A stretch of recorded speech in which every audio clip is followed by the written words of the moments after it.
Sa isang makabuluhang hakbang para matulungan ang mga may-ari ng motorsiklo, nakatakdang magpatupad ang Land Transportation Office o LTO ng isang amnesty program upang mapadali ang proseso ng paglilipat ng pagmamay-ari ng mga second-hand na motorsiklo.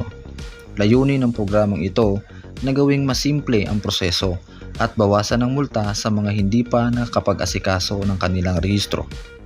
Kung ikaw ay nakabili ng second-hand na motor, sa ilalim ng bagong batas na Republic Act 12209, inaatasan ang bagong may-ari ng motorsiklo na mailipat ang pagmamay-ari sa loob ng 20 working days mula sa petsa ng pagbili. Kapag hindi niya ito nagawa, magmumulta ng 5,000. Mas mababa na ito kumpara sa dating multa na nasa pagitan ng 20,000 hanggang 50,000 pesos.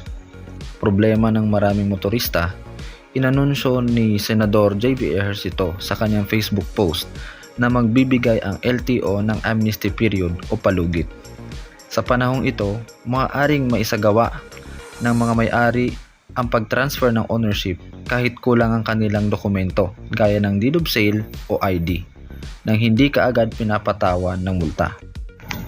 Kung ang dating may-ari ay hindi na makontak o kaya ay patay na, maaari namang mag-submit ang kasalukuyang may-ari ng isang affidavit of ownership. Ang dokumentong ito ay nagsasaad kung paano nakuha ang motorsiklo, kalakip ang mga ebidensya na nagpapatunay na siya ang nagmamay-ari. Upang lalong mapabilis ang proseso, planong maglunsad ng online submission system ang LTO. Dito, maaaring i-upload na lamang ng mga aplikante ang kanilang mga dokumento at pagkatapos ng verification, maaari na nilang kunin o i-claim ang kanilang OR o Official Receipt at CR o Certificate of Registration ng personal sa malapit na LTO. Kaya kung kayo po ay isa sa mga may-ari ng second-hand na motorsiklo, samantalahin na po ninyo ang amnesty program o palugit na ito upang maging legal at maayos ang inyong mga dokumento. Inaasahang maglalabas pa ang LTO ng detalyadong panuntunan o memorandum sa mga susunod na linggo. Para sa karagdagang impormasyon, manatiling nakatutok lamang po sa aking YouTube channel, mag-subscribe. Yun lamang po, maraming salamat and God bless you po.